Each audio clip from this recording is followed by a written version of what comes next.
5 seconds.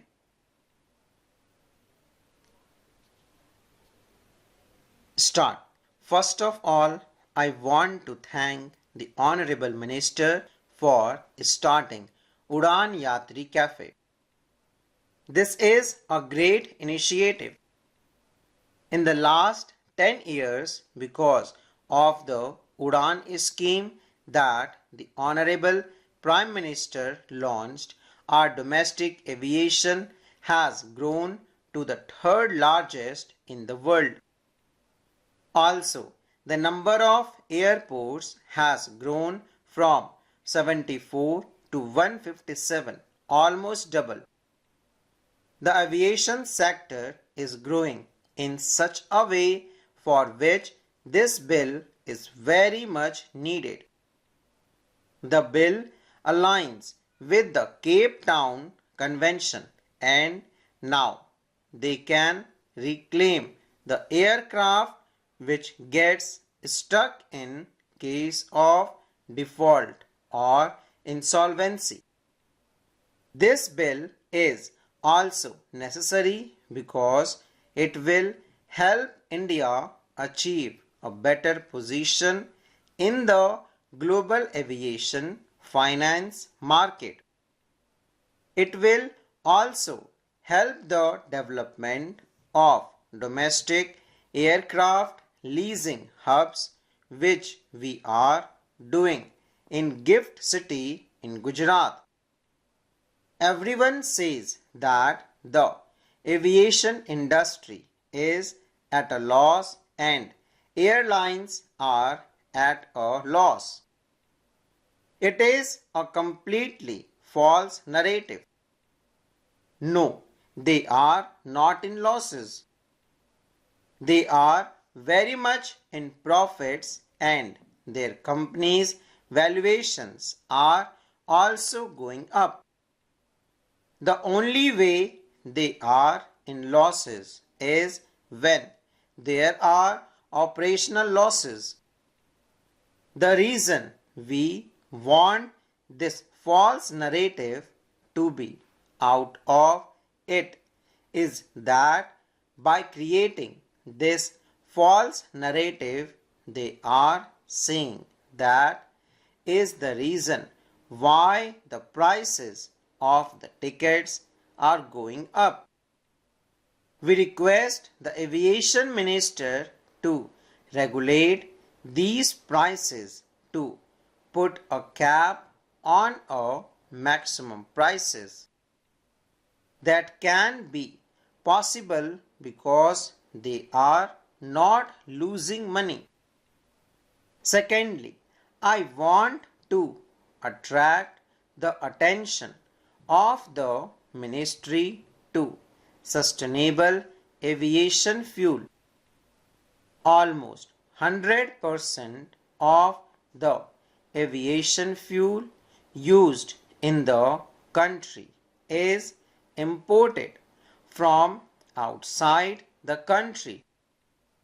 Our sugarcane farmers should be benefited because of the sustainable aviation fuel that is being produced here. I requested the Honorable Minister to look into these two issues. I want to give just 3 suggestions with regard to this bill. One is with regard to the strengthening of the dispute resolution mechanism. The second suggestion is with regard to the timeline for making rules. In the rule making under Section 10, it is left open. When you do not define the timeline, they use it in a different way. So, I request the timeline to be mentioned.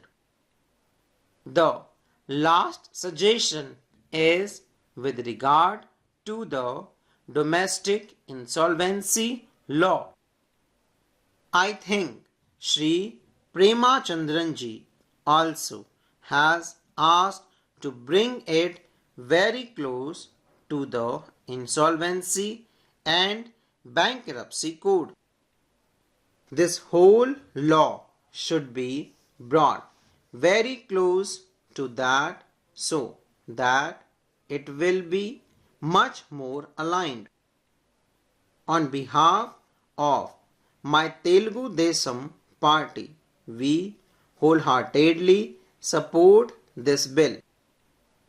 Honorable Minister, the Civil Aviation has come forward with this proposal to give a legal framework to some of the international agreements which are taking place in the aviation sector, which is a welcome step. Our country is making a lot of progress in the aviation sector. This law is being made clear and simple to give proper protection to lessors and leaseholders. The powers of DGCA are also being made safe and effective. As the services of Indian aviation are growing and developing, some challenges need to be addressed. Availability of fuel for aircraft at low prices is an important issue. The development is also having an impact on the capacity of the airport. Attention needs to be paid to this as well. There is a need to make Patna a high-level airport and start flight services on it as soon as possible. Similarly, Darbhanga Airport has been operational for domestic flights since last year, but this arrangement is still partial here. Only a few flights are operating here. It is very important to develop Darbhanga Airport as soon as possible, as it is the only airport in North Bihar. Purnia Airport has not yet become operational.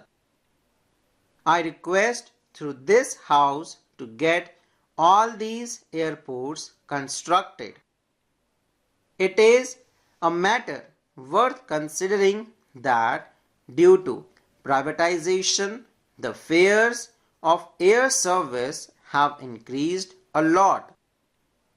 Hence, there is a need to pay attention to this also so that air service can become accessible to common people.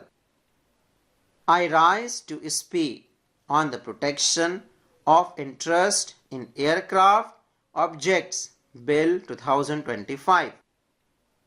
This bill seeks to implement international conventions regarding the leasing of aviation equipment. The bill aims to implement international agreements, particularly the Convention on International Interest in Mobile Equipment. Commonly, we call it the Cape Town Convention, that is CTC. It is a protocol on aircraft equipment. I would like to ask the Honorable Minister one question. In Section 19(4), the bill provides that creditors shall indemnify the insolvency administrator for the cost incurred in the preservation and maintenance of the aircraft. This provision does not find any reference in the Cape Town Convention or the Aircraft Protocol. So, what could be the clarification and what is your say on this? Similarly, in this case, it is the duty and it is the responsibility of the debtor also, full stop.